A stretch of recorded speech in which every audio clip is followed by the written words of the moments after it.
morning and welcome to Power Up for Success. Thank you for joining us today. We have a very interesting show for you and I'm glad that you tuned in. I hope your last week went well and we're looking forward to a great week. You know, I run into people all the time and they tell me that they are stressed out.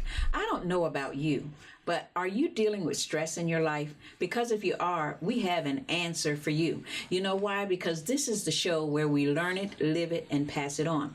I'm Dr. Marcy Bryant, and I have been doing these shows for a while, bringing ordinary people before you who are doing extraordinary things. And our guest in the studio today is just that person. She is doing extraordinary things with her life. Why? Because she is dealing with and helping people, I should say, deal with the stress in their lives. I was reading an article the other day that certainly told me that something that I ended up being very surprised about, and that's that even children are dealing with stress. Even with all the technology just out there, with all the ways that have come up that have taught us that we can have better, faster, more lives that will lead to less work and maybe an easier way of doing things, there's still yet a lot of stress. So we have an expert with us today who is going to talk about this and give us some ideas and tell us a bit more about it and what we can do about it, because we need to lower our stress levels so that we can get a lot more done. Okay, so without further ado, I'm going to bring our guest on today. She is Coach Betty Laws, and she is the CEO and founder of Stress Less for Success, LLC. And Betty, I would like to say welcome to the show. Well, thank you, Dr. Marcy Bryant. I am delighted to be here. I feel honored to be here with a woman that is so busy and getting so much accomplished. Oh, yes. And I have my stressful days. And so don't be surprised if I throw my own little antidote in here and say, hey, what should I do about this? Oh, welcome. Okay. But before we get started with talking to the individuals about what you do to help them eliminate stress, I would like you to tell me in a nutshell how your Stress Less for Success program operates. How does one determine to get in touch with you? And then once they get in touch with you, what is it that you need from them that will ultimately help you serve them and reduce their stress? Okay, well, number one, I always greet people and ask them to tell me a little bit about themselves, Dr. Marcy Bryant. Mm-hmm. And after they tell me a little bit about themselves, then I ask them, how many hats do they wear? Oh, once they tell me how many hats they wear, I ask them to tell me how they manage wearing the hats. And I also ask them if any of the hats overlap one another. And how much do they get accomplished by the hats that they wear? And when they decide that there's some things they can't get accomplished, then we can go to work in assessing what they need to do. And usually the key is timing. Mm-hmm. Now, how did it happen that you got into dealing with stress? I understand that you do have a nursing background, but why key in on stress when there are so many other things out there? What made that the difference for you? Well, I'll tell you, it goes way back. When I was in high school, I did a lot of things as high school students do today. They wear so many hats. Some are in sports, some are in organizations in the school, and then they have their school homework to do, and then they have to do mom and dad's list.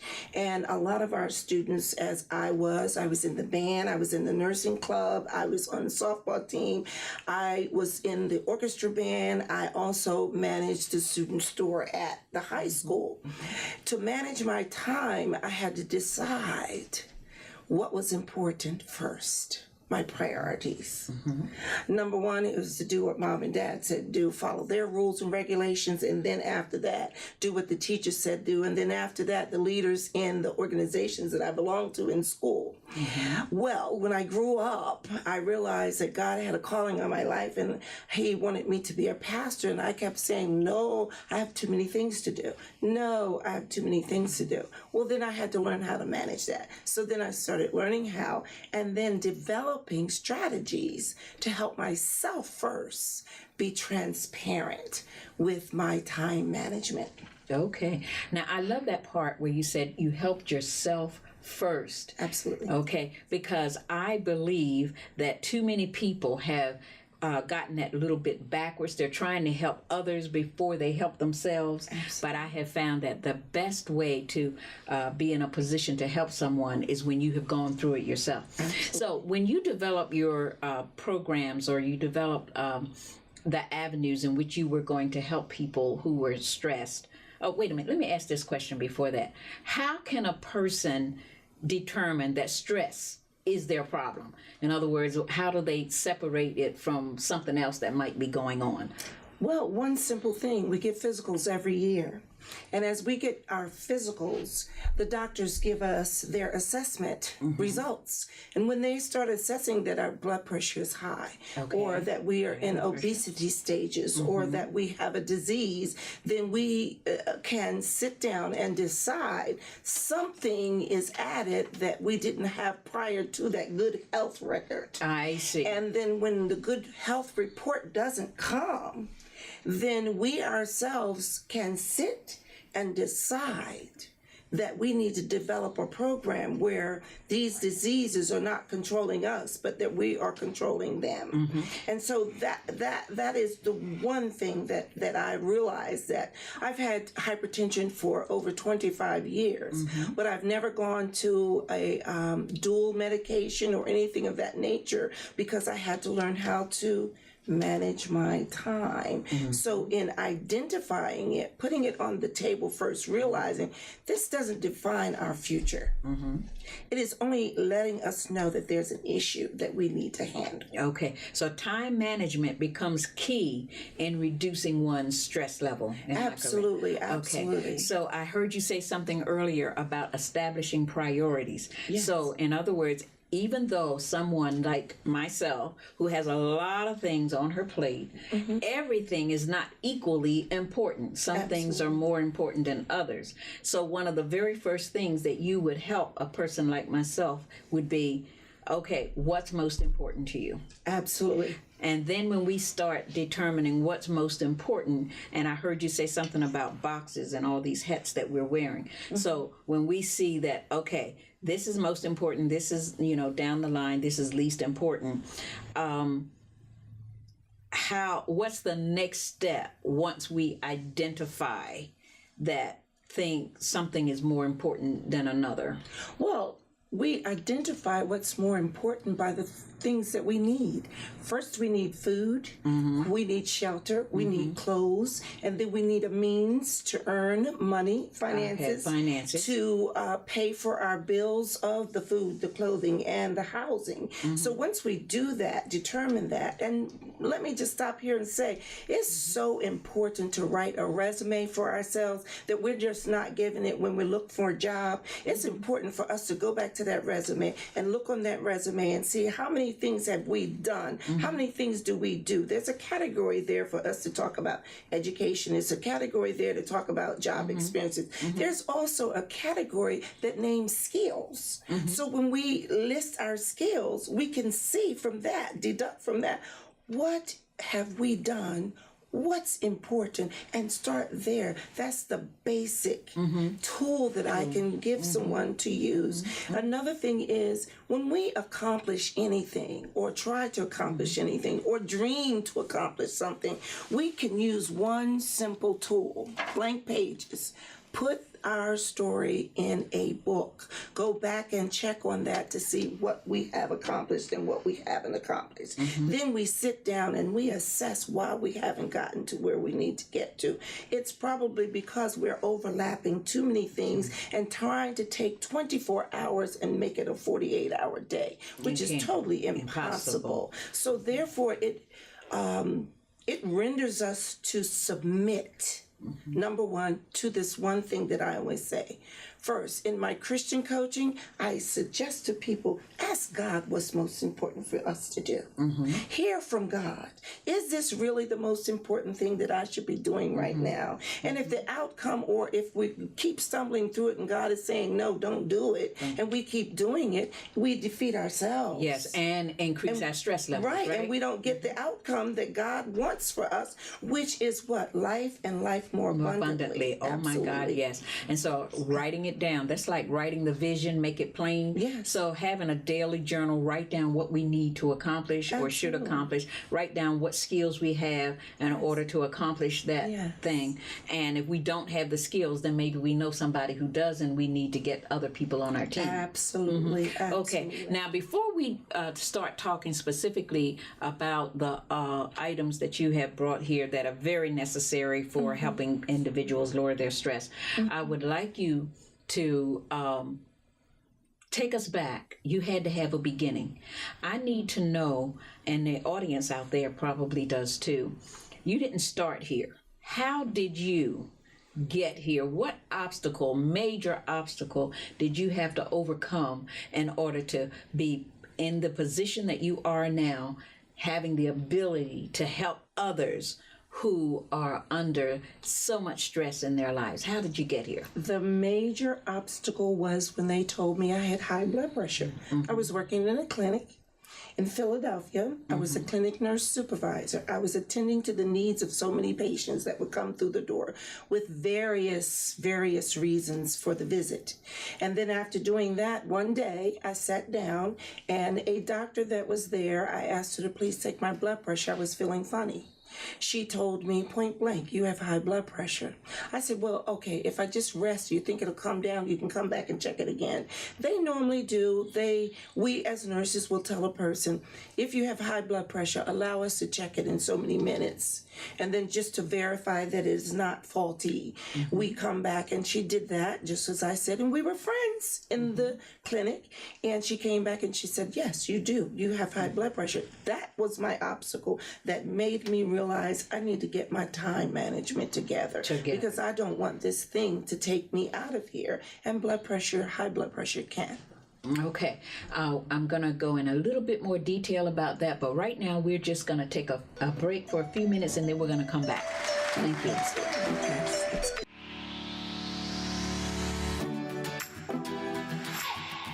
Hello, I'm Dr. Marcy Bryant, inviting you to join me on Tuesday mornings at 9:30 a.m. on WMCN TV for Power Up. This is the show where you learn it, live it, and pass it on. We are interviewing ordinary people who are doing extraordinary things, and we invite you to join us. Thank you. Have a great day. Dr. Marcy Bryant, and welcome back. If you're just joining us, we've been talking with Coach Betty Laws, who is the CEO and Director of Stress Less for Success, and we've been learning all about stress. And before we get into some specifics about the causes of stress and the statistics that are out there concerning stress, I do want her to clear up one little thing for me. She let us know before the break that what obstacle she had to overcome was when she was diagnosed with high blood pressure herself. And what I'd like to ask you at this point is, how did you overcome? What specifically did you do to get that blood pressure under control? Okay. Thank you very much, Dr. Marcy. The one thing that I realize is once you get hypertension, you really never overcome it. You always have to monitor your blood pressure, number one. The other thing is in the foods that we eat, the outside environment that we say no to. And we don't allow that to come in.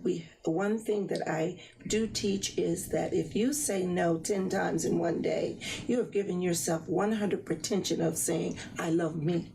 So we have to score a high score in order to keep that blood pressure for Betty down. And Did you have to say no to some things specifically? specifically some things?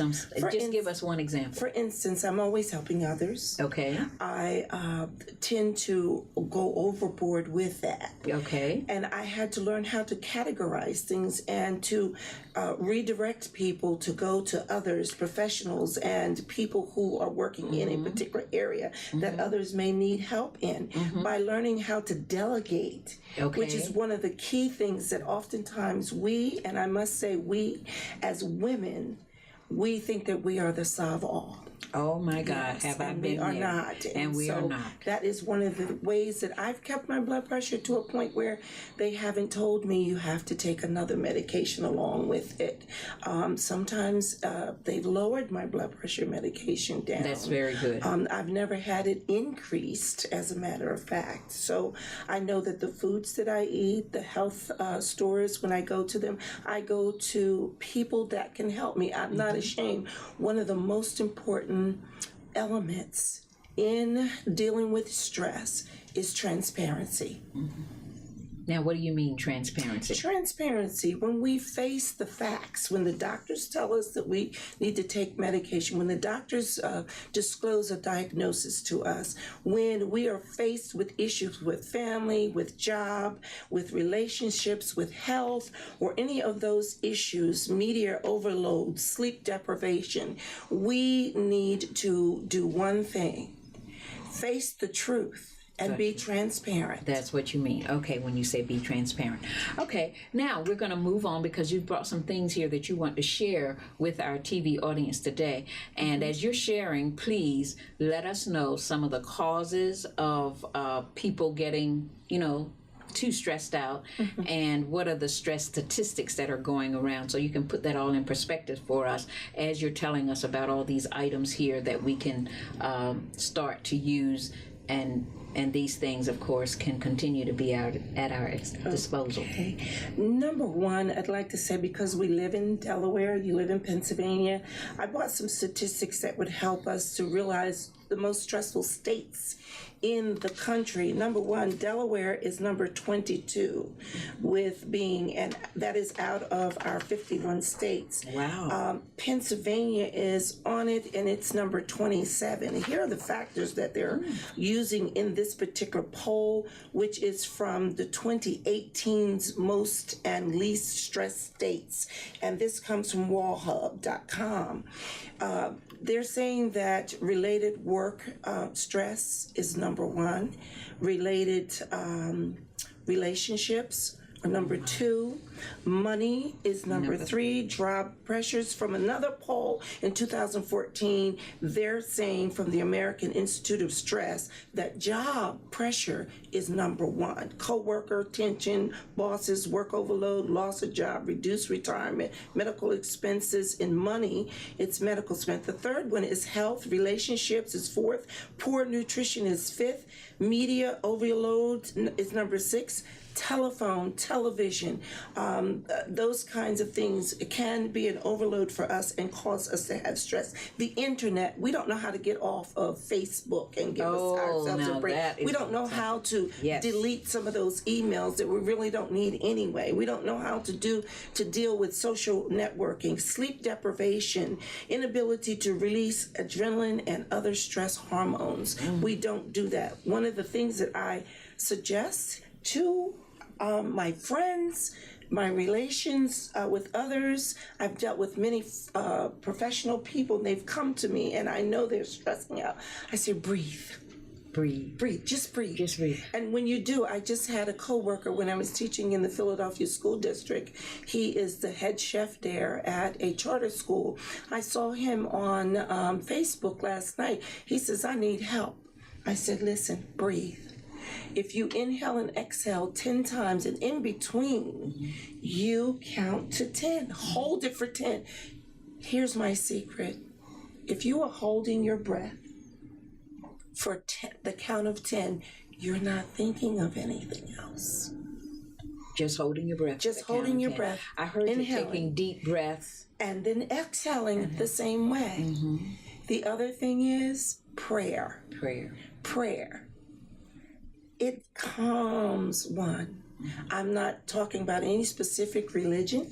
Right, just I'm talking about prayer. Pray to whom you believe how is about the lying? Almighty. Right. For me, it's God. And how about lying on your back? Someone told me one time that lying on your back and also helps to lower stress, just stretched out. Is that Okay, I'm going to give you just some pointers on that. If we're not obese, which I've many times realized that if I'm obese, which I'm overweight, if I lay on my back, sometimes those big organs inside of us Yes.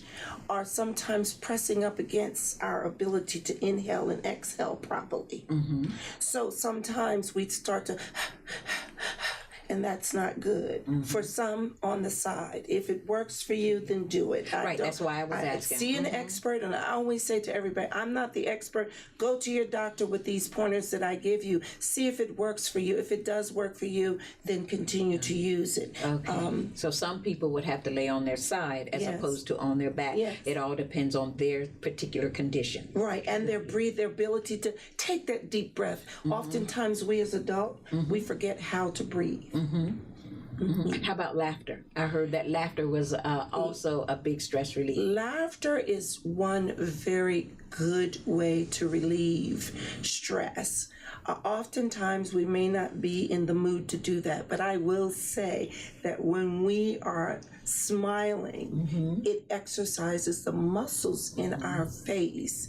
And laughter it helps with us breathing as well. So exactly, we can hear the different advice from different people. Whatever works is good. So deep breathing is the most important thing, yes. Okay, now before you tell us about this up here and how that's going to help us, would you tell us what number one state turned out to be the most stressful? It's Louisiana. Oh my. The total score was 57.26, and it ranked fourth in the work-related stress. It ranked third in the maintenance of funds, and health, it ranked third. My goodness. My goodness. So that now we have it. Yes. But Pennsylvania was number 27, huh? Number 27. Stressful people.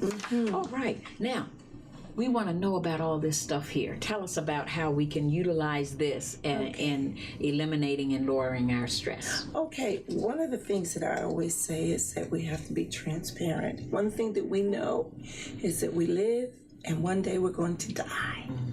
And when we go through life, oftentimes we have a habit of not planning ahead for that day of ending. And this is one thing, my final wish is you can get this from any funeral director.